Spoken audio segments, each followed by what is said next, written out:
India speaks daily में आपका स्वागत है। इंडिया स्पीक्स डेली को सब्सक्राइब करें, इसके बेल आइकन को जरूर दबाएं। ज्वाइन बटन के जरिए आप इसकी सदस्यता जरूर लें और यदि इसका कंटेंट आपको गुणवत्तापूर्ण लगता है तो आप 100 रुपीज़ पर मंथ का सब्सक्रिप्शन जरूर पे करें। राजेंद्र सिंह बिष्ट जी ने सवाल उठाए हैं कि सर इस प्रकार से देशद्रोह एंटीलिया प्रकरण, साधुओं की हत्या का केस, इनको अगर ये मुंबई पुलिस नेता गैंग अपने को बचाने में कामयाब होते हैं तो ये देश के कानून का दुर्भाग्य है, पुलिस नेता गैंग का सौभाग्य है। आपकी बात राजेंद्र सिंह जी बहुत सही है, बहुत सही बात कही। जब मुंबई बम धमाके हुए उसके बाद पुलिस, नेता, सरकार, खुफिया तंत्र और माफिया, इसके पूरे नेक्सस को बोहरा कमेटी ने उजागर किया और तत्कालीन नरसिम्हा राव सरकार ने ये कमेटी बनाई थी। लेकिन आज सरकार पता नहीं किस दबाव में बोहरा कमेटी की रिपोर्ट जारी नहीं कर रही। अगर वो जारी कर दे ये सारी गंदगी दूर हो जाएगी एक झटके में, और एक झटका चाहिए, सारी गंदगी दूर।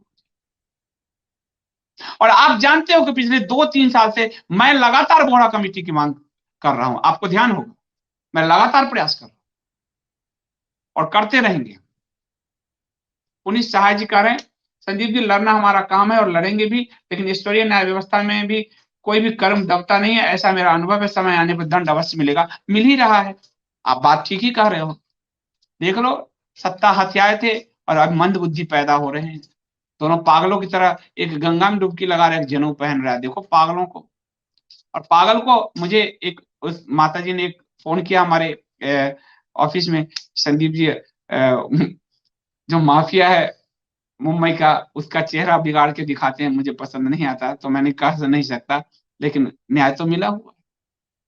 और एक मंदबुद्धि गद्दी पे बैठा है, बाप की पूरी गरिमा समाप्त कर दी, अमरावती में ओवैसी से गठबंधन करके बैठा है। ये पूछ रहे राज शर्मा जी, जगन्नाथ मंदिर की 35,000 बीघा जमीन सरकार बेचना चाहती है या बेच चुकी है? इस पर मैं कल आऊंगा, या जब भी मुझे वीडियो का अवसर मिलेगा वो पूरा केस समझाऊंगा। हम फ्री हिंदू टेम्पल अभियान चला रहे हैं, आपको हमने वीडियो दिए ही हैं, उस सीरीज को हम कंटिन्यू करेंगे। सोमेश्वर नाथ सिंह जी बहुत बहुत धन्यवाद। राहुल तो नंगा ही, अब उसका चमड़ी उतारना जरूरी है। सुप्रीम कोर्ट में इन लोगों पर फैसला क्यों नहीं आ रहा है? विनय झा जी कह रहे हैं क्योंकि सुप्रीम कोर्ट के माननीय भी तो कॉन्वेंट पढ़े हुए हैं। जेपी त्रिपाठी जी बहुत बहुत धन्यवाद, आपने जो मुद्दे उठाए महत्वपूर्ण है। और मेरा आप लोग यही प्रयास है, आप भरोसा रखिए मुझ पर, मैं आपको सही सूचना दूंगा, आपको हर केस में दिख रहा होगा। थोड़ा 2 दिन बाद में दूं, क्योंकि मेरे अपने सोर्स, अपनी जानकारियां नहीं आती, तो मैं इन मीडिया के भरोसे देना मुझे नहीं लगता। इंडिया स्पीक्स डेली का 5 MB का ऐप है, आप उसको डाउनलोड कर लीजिए प्लीज। बहुत ज्यादा आपसे नहीं कुछ कह रहा हूं। और रोज जो खबरें आती है, बहुत वरिष्ठ पत्रकार सब लिख रहे हैं उसमें, इस बात को आप लोग नोट कीजिए, बहुत वरिष्ठ पत्रकार सब लिख रहे हैं। अमित मिश्रा जी कह रहे हैं संजीव जी, इस मूड व्यक्ति के पिता के कारण हमारे नेपाल में लाल टिड्डों का दखल बढ़ गया, जब पशुपतिनाथ जी की गर्भगृह में विदर्भी महिला को प्रवेश की अनुमति नहीं दी गई। बहुत सही कहा है इन्होंने, बहुत ही सही कहा, बहुत ही सही कहा है इन्होंने। अब इनको इसी अंदाज में बात करना है। चाणक्य ने तो कहा ही विधर्मी ना, तो विधर्मी कहेंगे हम, विधर्मी है भाई, विधर्मी ही है। सर विक्रम जी कह रहे हैं सर, क्रोधित होने की आवश्यकता नहीं, होने की आवश्यकता, अपने क्रोध को पालिए और व्यक्त कीजिए। हम आप सोए नहीं रह सकते, क्रोध को व्यक्त कीजिए। क्रोध बहुत पॉजिटिव एनर्जी है, उसको व्यक्त कीजिए। मैं आपसे विनती करता हूं, जो कहते हैं क्रोध नहीं क्रोध नहीं, महात्मा गांधी के रास्ते और हम लोगों के साथ जो अन्याय हुआ है इस देश में, इस देश के मूल मूल जो हम बहुसंख्यक हैं उनके साथ, वो उसका कोई सीमा नहीं है।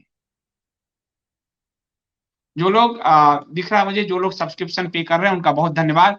ये आपको जो व्हाट्सअप नंबर दिख रहा है 8826291284, आप सभी से अनुरोध है कि जो लोग सब्सक्रिप्शन पे कर रहे हैं, और अगर उनको नोटिफिकेशन हमारी टीम से नहीं जा रही है, नहीं जाती है ज्यादातर, क्योंकि मुझे ही करना पड़ता है, तो आप इस व्हाट्सअप नंबर पे स्क्रीनशॉट अपना भेजिए। हम आपका आभार व्यक्त करते हैं, क्योंकि आप कंटेंट के वैल्यू को समझते हैं और इसलिए कंटेंट को पे कर रहे हैं, सब्सक्रिप्शन पे कर रहे हैं। आप सबका मैं, जितने भी लोग हैं उन सबका मैं हृदय, इसलिए मैं वीडियो में ही एक साथ उन सबका अभिनंदन धन्यवाद करता हूं। फिर भी जिन सबको चाहिए कि मिला नहीं मिला, तो आप प्लीज प्लीज जिस भी माध्यम से आप सब्सक्रिप्शन पे कर रहे हैं, सब्सक्रिप्शन पे करके स्क्रीनशॉट आप इस मोबाइल पर भेज दीजिए। हम आपका आभार व्यक्त करते हैं। बहुत बहुत धन्यवाद। अपर्णा लुत्सुके जी, आपका बहुत धन्यवाद सुपर चैट के लिए। संदीप जी, जय Shri Krishna.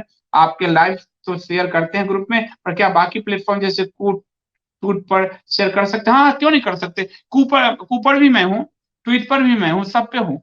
India speaks daily के नाम से ही कूपर हूँ, तो आप वहां जरूर शेयर कीजिए। ये तो अच्छी बात होगी, हम जितना मैक्सिमम लोगों तक पहुंचा सके बात, वही सबसे बड़ी सेवा है। जनता जागरूक हो गई, जनता को ज्ञान मिल गया, जनता को जानकारी मिल गई, ये गांधी नेहरू ये सब धड़कते चले जाएंगे, ये झूठ के प्रपंच सारे नष्ट होते चले। बस सच बता दीजिए, एक प्रकाश, एक दिया जला दीजिए, अंधेरा समाप्त हो जाता है। उसी तरह ये ज्ञान का यज्ञ है। इस ज्ञान यज्ञ में सबको शामिल कर लीजिए। ये जितने झूठे मक्कार हैं ये ध्वस्त हो जाएंगे, ये काल में भी ध्वस्त हो जाएंगे। सोनाली मिश्रा जी कह रही है, सोनाली जी अभी आपसे इसी वीक मिलेंगी। वो उन्होंने वामपंथी जो नरेशन से साहित्य का उसको एक्सपोज करेंगी, और उन्होंने एक्सपोज उस दिन किया था, तो आपसे मिलेंगी। थैंक यू सोनाली जी। वो कह रहे जनता को जागरूक होना ही चाहिए। पंकज अग्रवाल जी, आपका बहुत धन्यवाद सुपर चैट के लिए।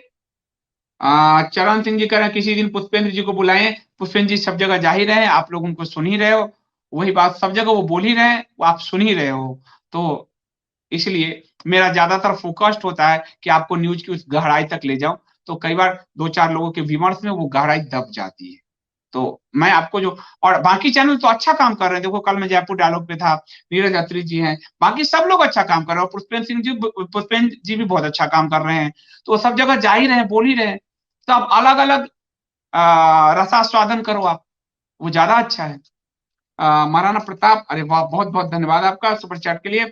इस Sharad Pawar diverting Ambani issue by saying opening third front of election.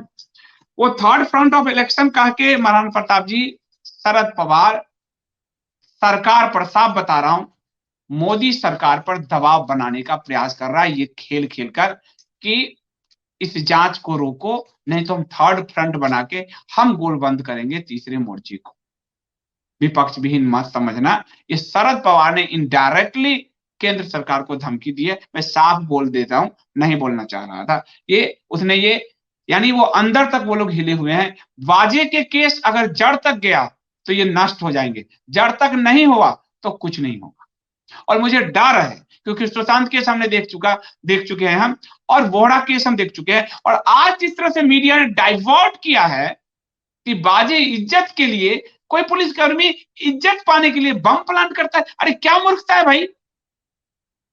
तो मुझे लग रहा है कि डाइवर्जन टैक्टिक्स पे काम शुरू हो गया है, और शरद पवार ने जो ये बात बोली है वो केंद्र सरकार को धमका रहा है, सीधी बात बताऊं आप। और मैंने कहा था कि बहुत शातिर इंसान।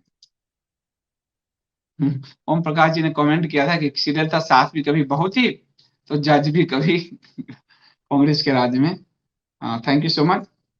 और तो मुझे लग रहा है मैंने सारे महत्वपूर्ण प्रश्न ले लिए हैं, और जो है बाकी कोई महत्वपूर्ण बात होगी तो मैं आपके बीच उपस्थित होऊंगा। मिलता हूं मैं कल 3:45 में दोपहर में। बहुत बहुत धन्यवाद।